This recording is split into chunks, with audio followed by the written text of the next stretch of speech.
करत किसानी सैया साथे अरे बीती रात अलबेली।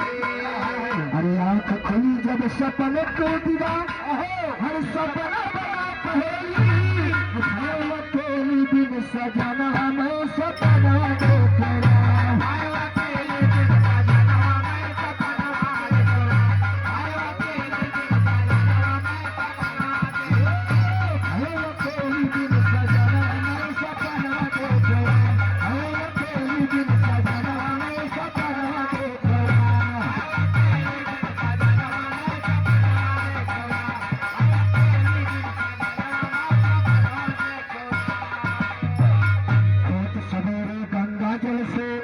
गौरी रहे नहाई।